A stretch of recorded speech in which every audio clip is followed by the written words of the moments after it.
ไปมาเอาไปซาดมาตาไปซาดมามานอนมานะ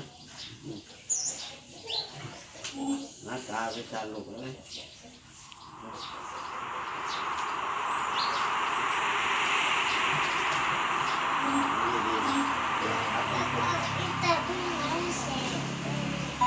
เอาแสบมาอย่างหรอทีตัวกินเนี่ยบอกนอนดีๆสำคัญอย่างไรแสบต้องไปเอาไปนอนลำตาข้างไปนอนดีๆเอาแสบ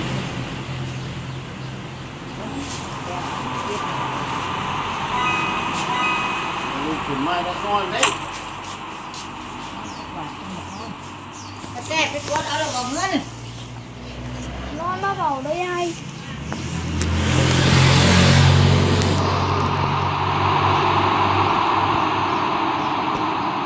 เป็นยังล่ะ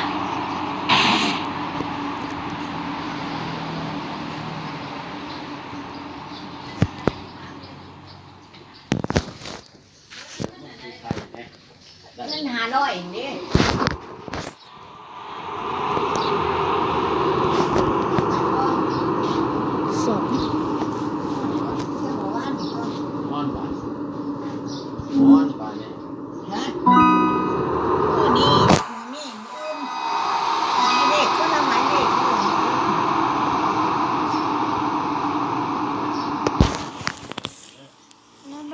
ยายมันสิตก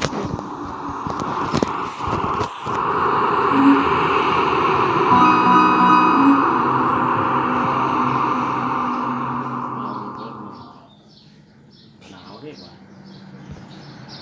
เอาผ้าอยู่บ่หนาวน่ะ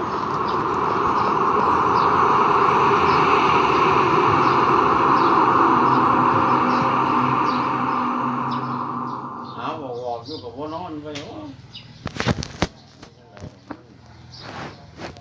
กูจะเอา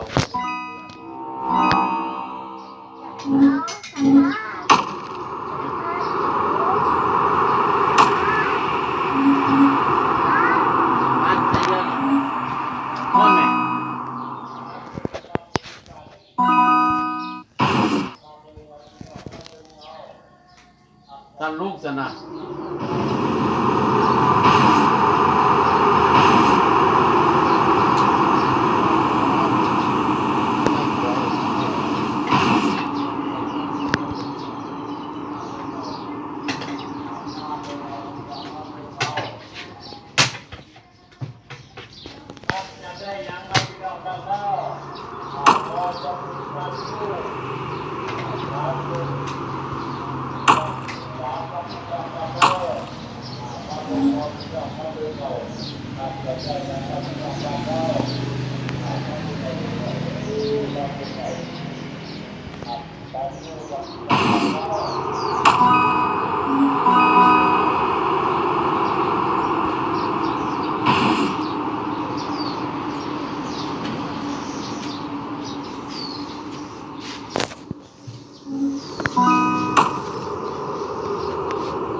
เสียงน้องผม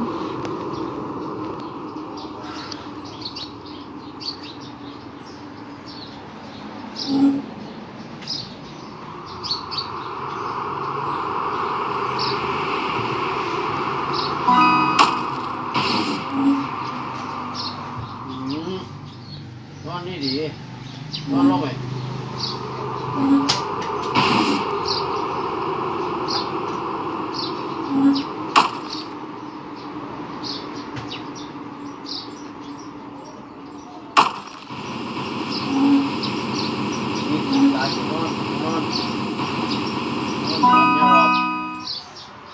ก็เลยนึกถึง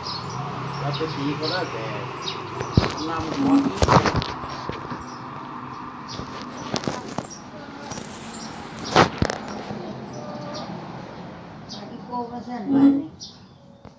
พอใช่ไหมผมมีอย่างไฟเรื่องหรอถึงนอนกัน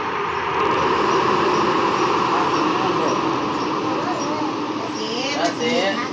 พักได้นะ ได้ไหม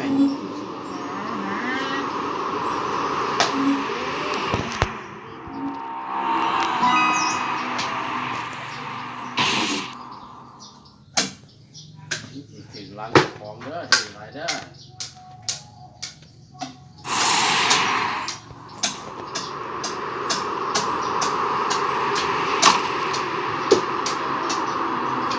ไอ้บุญก็เลยทั้งอื่นขโมยร้อนน่ะ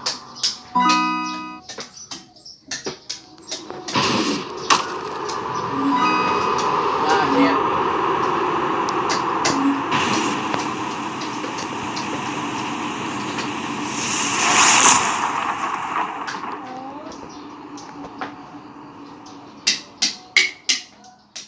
ผักย้ายอ้าวน่ามาเป็นตรงเขา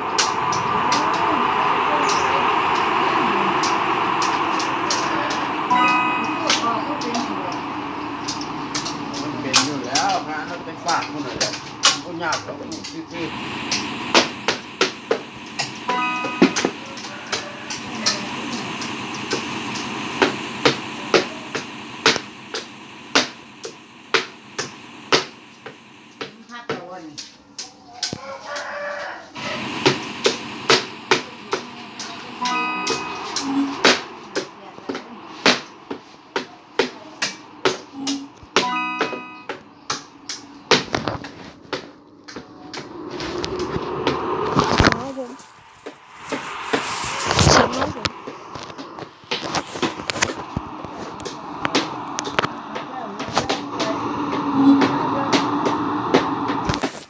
เศร้าเศร้าเศร้า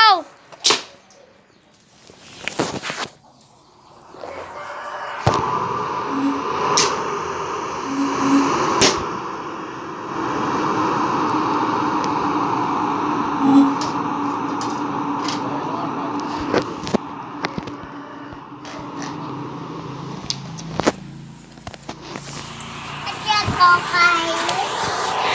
อาจารย์กอไก่ ให้อีตาเห็นหายถึงไปบ่ดิ เป็นน้ำมันน้องเป็นน้ำ กันค่ะน้อง มันแคบเรื่องนี้ เลือก กูได้ประเทศผมมันได้หาที่เลย